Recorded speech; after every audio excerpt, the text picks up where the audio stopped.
Ya, saudara, sebentar kita akan masuk dalam firman Tuhan. Kita akan mendengarkan firman Tuhan yang akan disampaikan oleh More John Tanamal. Saya undang kita bangkit berdiri bersama-sama dan kita sambut firman Tuhan dengan pujian, satu pujian, firman-Mu pelita bagi kakiku. Firman-Mu pelita bagi kakiku, terang bagi jalanku. Firman-Mu pelita bagi kakiku, terang bagi jalanku. Waktu ku bimbang dan hilang jalanku, tetaplah Kau di sisiku. Dan takkan ku takut asal Kau di dekatku, besertaku selamanya. Firman-Mu pelita bagi kakiku, terang bagi jalanku. Terang bagi jalanku, terang bagi jalanku, terang bagi jalanku. Haleluya, haleluya, haleluya, haleluya. Oh, ramakan dalam masih dipikir, ramakan dalam masih dipikir, ramakan dalam. Baru kata Yahweh Elohim Melekal Olam, anugerah luar biasa kembali dari Bapak Yahweh buat kami hari ini. Kami boleh kembali mendapatkan kesempatan yang luar biasa untuk mendengarkan firman-Mu Bapa. Terima kasih Bapa. Kami buka hati kami siapkan hati kami rindu hati kami menjadi tanah yang subur buat benih firman-Mu yang akan disampaikan oleh hamba-Mu Pak John Tanamal. Urapan-Mu terus melimpah dalam hidupnya. Dalam nama Yesus Masiah kami berdoa dan kami mengucap syukur. Haleluya. Amin. Silakan duduk saudara. Sebentar firman Tuhan kembali akan disampaikan oleh Pak John Tanamal. Mari Bapak.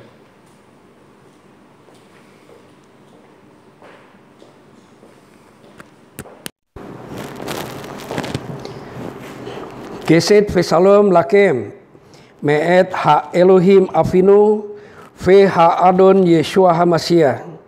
Baru Ha Elohim Afi Adonenu Yeshua HaMasiah Aser Berek Otanu Beko Beraka Ruhanit Basamayim Bamasiah Yeshua Adonenu. Amin.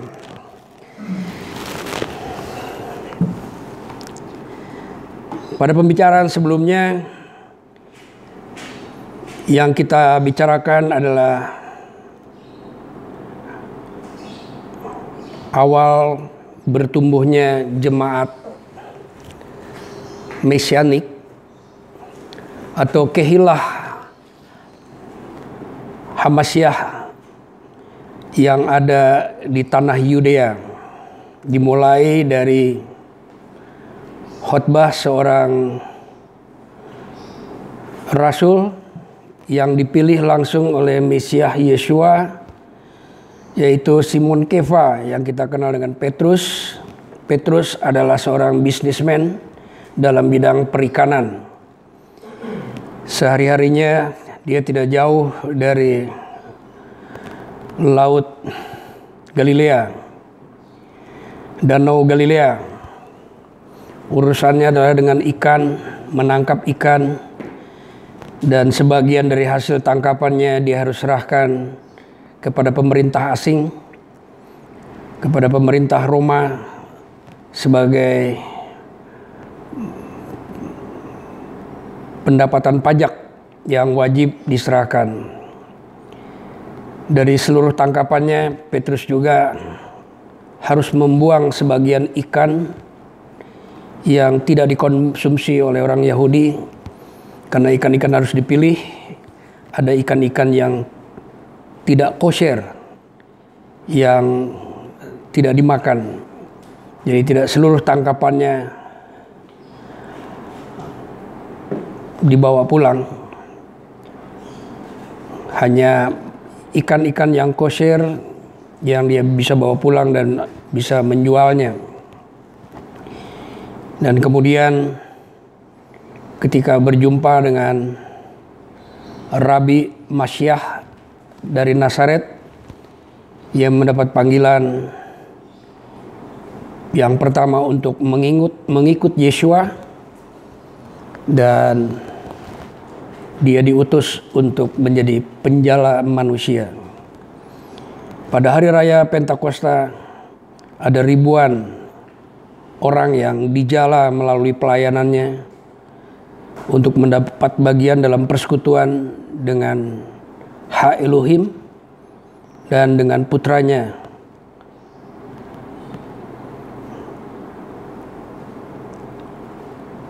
Kali ini kita akan bahas salah satu peristiwa yang dituliskan oleh Tabib Lukas menceritakan bagaimana seorang mengalami kesembuhan dan beroleh suatu harapan yang baru karena dia dilepaskan dari keadaannya yang tidak berdaya.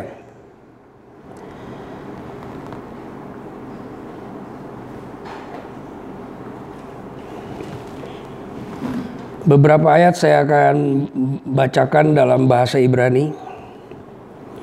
Di dalam Maaseh Haslikim atau Kisah Para Rasul pasal yang ketiga. Kefa ve Yohanan hayu bedarkam al Bet Hamikdas beet tefilat minchah basaah salos acharei hasacharim ve is echad kiseach mibeten imo nisalasam mideyom beyomo hayu menechem oto leyat saar Bet Hamikdas hasaar hamekune mehudar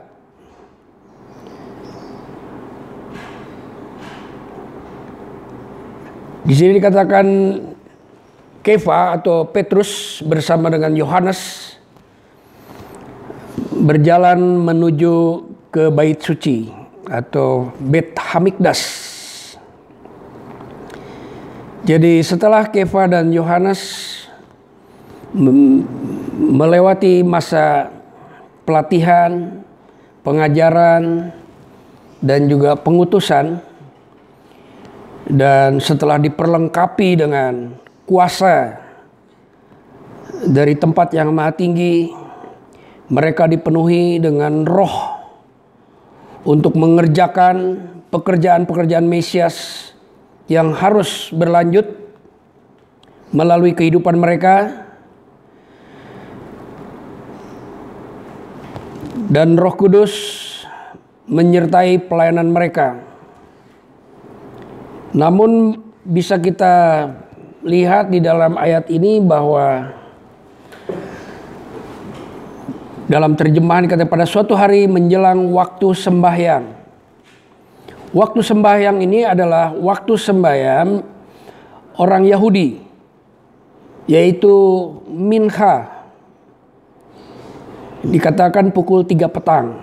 Dalam peribadahan harian orang Yahudi, mereka beribadah 3 kali sehari, mengacu kepada kehidupan peribadahan Daniel waktu ada di Babilonia. Pagi, petang, dan malam hari 3 kali sehari orang Yahudi beribadah.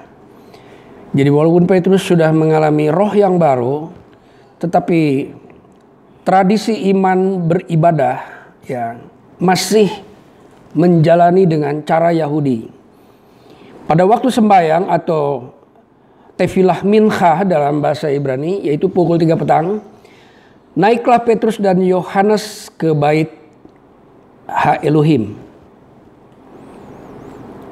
Berarti pada jam yang sama, Petrus dan Yohanes beribadah bersama-sama dengan orang-orang Yahudi lainnya. Tetapi dengan iman dan kuasa yang berbeda. Di situ ada seorang laki-laki lumpuh sejak lahirnya.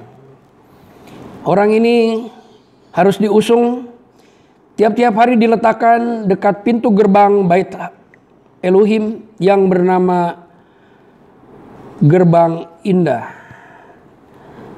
untuk meminta sedekah kepada orang yang masuk ke dalam bait suci. Jadi rupanya ada banyak motif orang datang ke bait suci. Ada yang memang mau beribadah sungguh-sungguh. Ada juga mungkin mereka datang beribadah hanya untuk dilihat orang, untuk mendapatkan apresiasi dari orang, mendapatkan penghargaan dari orang, untuk menunjukkan bahwa dirinya lebih saleh atau apa yang lainnya. Tetapi di sini ada satu orang yang datang ke bait suci tujuannya untuk meminta sedekah, untuk mendapatkan sesuatu untuk bertahan hidup, untuk tujuan-tujuan dagingnya, untuk tujuan-tujuan kehidupan sehari-hari. Mungkin juga orang yang meminta sedekah ini sudah tidak memikirkan tentang kehidupan kekal lagi. Yang penting hari itu dia bisa makan, maka sudah cukuplah bagi dia. Dan mungkin ada motif-motif lain orang datang ke bait suci. Pada zaman itu, tempat beribadah orang Yahudi satu-satunya adalah di Yerusalem. Kalaupun ada sinagog-sinagog, itu adalah untuk belajar dan untuk berdoa sehari-hari saja. Tetapi tempat ibadah yang utama ketika mereka membawa kurban atau beberapa perintah persembahan yang lain, mereka harus datang ke bait suci. Ada bagian-bagian ritual peribadahan yang tidak bisa dilakukan di rumah, harus di bait suci. Nah, Petrus gunakan kesempatan yang ada untuk menunjukkan dan memberikan kesaksian bahwa tidak ada perubahan dengan jam sembahyang. Mereka masih menjalankan waktu sembahyang seperti yang sudah biasa mereka lakukan. Mereka tidak membuat sidur baru, mereka tidak membuat aturan-aturan ritual ibadah yang baru. Mereka masih menjalankan jam dan tempat yang sama seperti yang dilakukan oleh orang-orang Yahudi yang lainnya, yang percaya maupun yang tidak percaya. Selanjutnya dikatakan ketika orang itu melihat bahwa Petrus dan Yohanes hendak masuk ke bait suci, ia meminta sedekah. Itu satu kesempatan yang baik untuk mendapatkan sesuatu dari dua orang yang sedang lewat itu. Pasti ada satu penampilan yang berbeda dari Petrus dan Yohanes dengan langkah yang serius ya, dan tentunya disertai dengan kemuliaan. Ada kesan Petrus dan Yohanes adalah orang berada.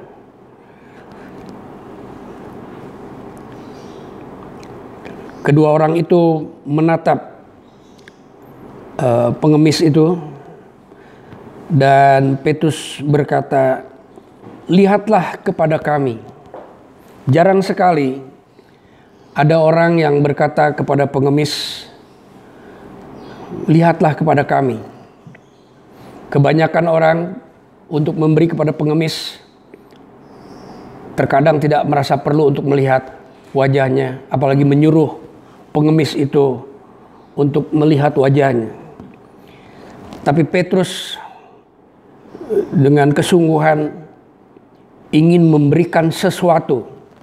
Apa yang pernah diterima oleh Petrus bagi dirinya Dan Petrus ingin membagikan kepada siapa saja, tidak hanya kepada rohaniwan, tidak memilih apa motif orang ada di bait suci itu.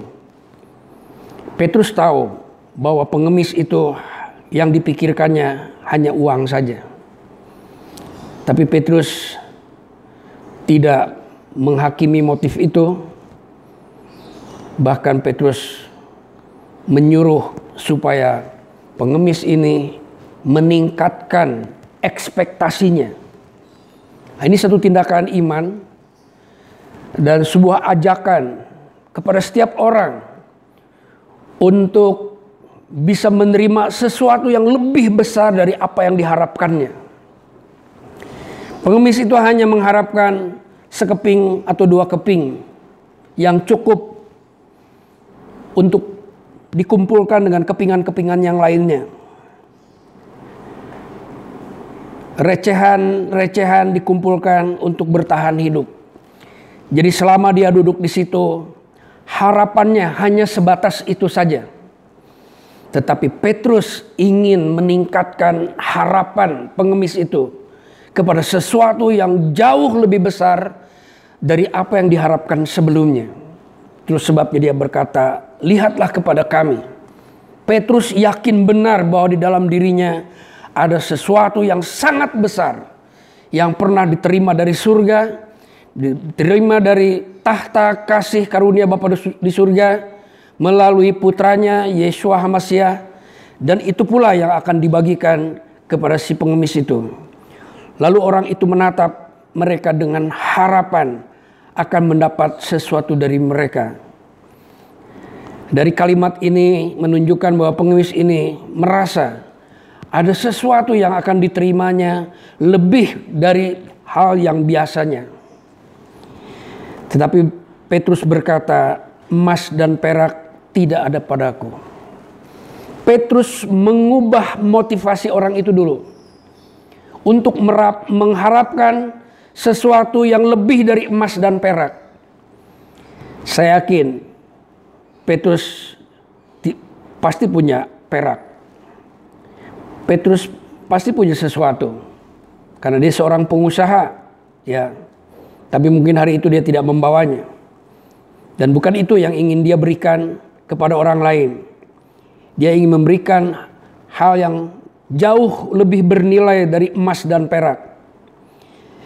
Tetapi apa yang kupunyai, kuberikan kepadamu. Ada sesuatu yang tidak dimiliki oleh orang-orang lain yang ingin diberikan kepada pengemis itu. Dan Petrus ingin pengemis itu mengalami sesuatu yang besar di dalam hidupnya. Dan dia berkata, "Beshem Yeshua HaMashiach mi Nasrat, lak." Dalam nama Yeshua HaMashiach, orang Nazaret itu, berjalanlah. Kepada orang lumpuh ini, Petrus memberikan sesuatu yang tak pernah dipikirkannya lagi oleh orang lumpuh ini. Orang lumpuh telah lama menerima nasibnya. Dan dia berpikir dia tidak akan pernah bisa berjalan lagi. Satu-satunya adalah duduk di dekat bait suci. Dia punya pikiran bahwa orang-orang yang pergi ke bait suci adalah orang-orang baik. Orang-orang yang punya kewajiban untuk memperhatikan orang miskin. Orang-orang yang tahu kemana harus membagikan rezekinya. Dia memilih tempat yang bagus. Ada satu aturan tua di Israel bahwa orang buta dan orang timpang tidak boleh datang ke bait suci. Aturan itu terbentuk akibat ejekan ketika Raja Daud diejek. Dan Raja Daud marah.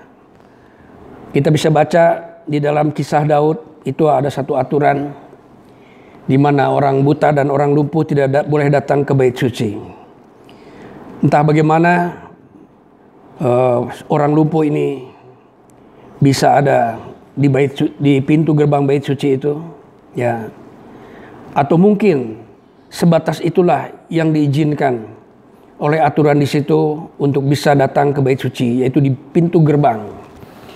Dia memilih tempat yang baik.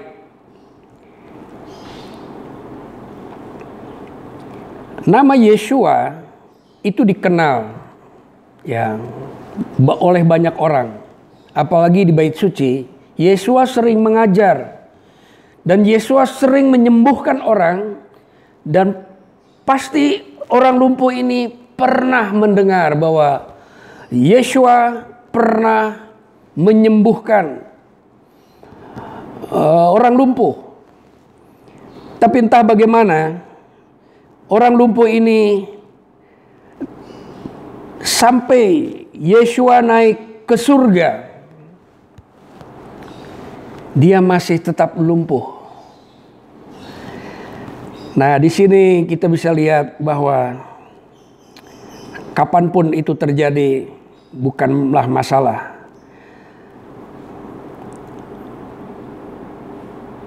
Lalu Petrus memegang tangan kanan orang itu, dibantu untuk bertindak.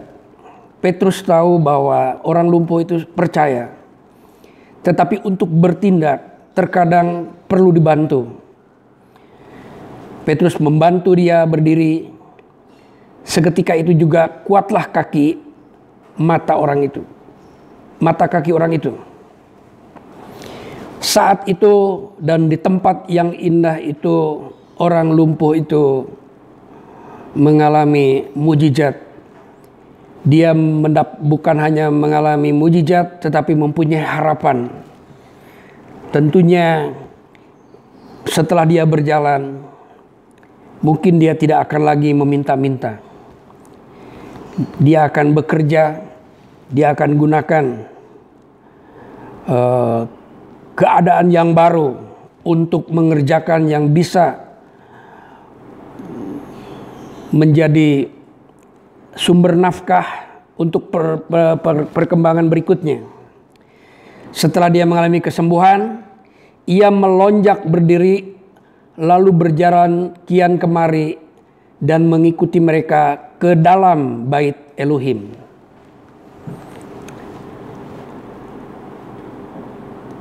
Itulah saat pertama kali orang lumpuh itu bisa masuk ke dalam bait Elohim. Sebelumnya dia tidak bisa masuk karena ada aturan, orang lumpuh tidak boleh masuk ke dalam bait. Dia berjalan dan melompat-lompat serta memegahkan hak Elohim. Dalam bahasa aslinya dikatakan Sibeah hak Elohim. Jadi dia mengalami kesembuhan di dalam nama Putra hak Elohim. Setelah dia mengalami kesembuhan, dia mengucap syukur dan memegahkan hak Elohim Avinu. Di sini kita bisa melihat bahwa kuasa hak Elohim didemonstrasikan di dalam nama Ben hak Elohim.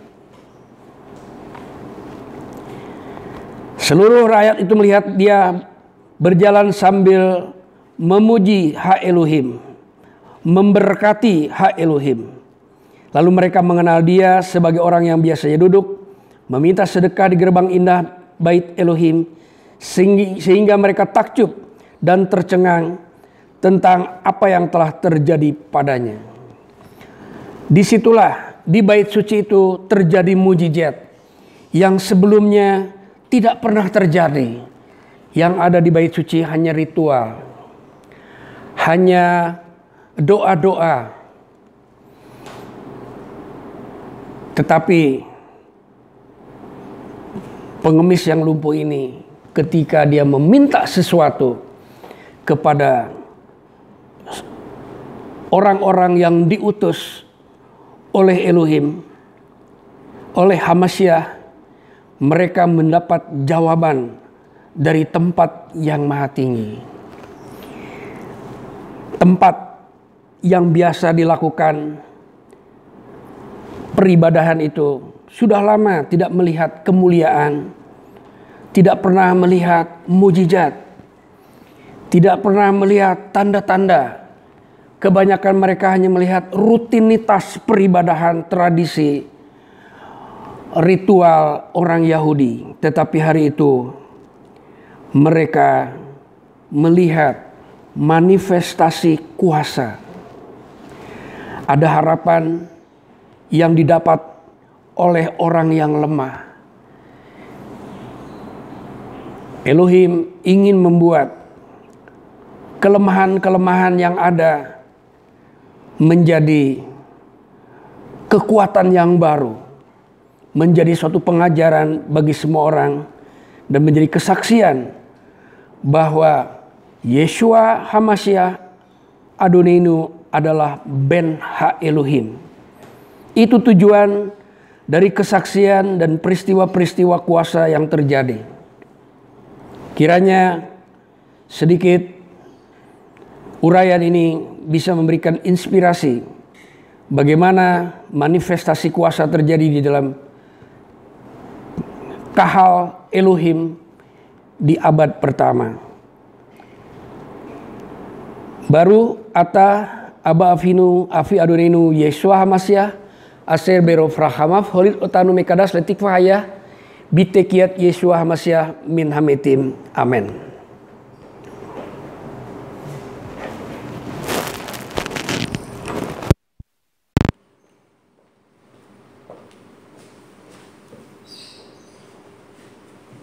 Haleluya. Saya percaya kita semua diberkati melalui firman Tuhan yang baru saja disampaikan oleh Pak John. Dan yang saya mau sampaikan buat kita semua, percayalah bahwa mujizat masih terjadi. Mujizat masih ada. Di dalam Yeshua Hamasyah tidak ada yang mustahil. Semua bisa terjadi dalam hidup saudara dan saya. Saudara, kita sudah ada di akhir ibadah kita. Sebelum kita akhiri, kita mau masuk dalam doa dan kita bersyukur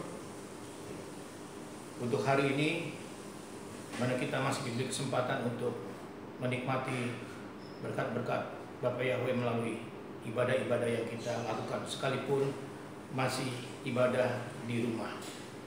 Bersyukurlah, karena yang saya mau katakan buat kita, justru disitulah pernyataan kuasa Yahweh akan terjadi dalam hidup saudara dan saya. Kita makin berdiri saudara, kita menaikkan pujian untuk mengakhiri kebaktian kita hari ini. Indah rencanamu Yahweh di dalam hidupku, walau ku tak tahu dan ku tak mengerti semua jalanmu. Dulu ku tak tahu Yahweh, berat ku rasakan, hati menderita dan ku tak berdaya menghadapi semua. Tapi ku mengerti sekarang, kau tolong padaku. Kini ku melihat dan ku merasakan indah rencanamu. Tapi ku mengerti sekarang, kau tolong padaku. Kini ku melihat dan ku merasakan indah rencanamu. Baru kata Yahweh Elohim milik haolam, diberkatilah Bapa Yahweh Elohim kami, Raja semesta alam, yang sudah memberkati kami melalui firman hari ini. Bapa, aku percaya semua anak-anakmu di tempat ini sudah menikmati semua berkat yang kau sudah sediakan buat mereka.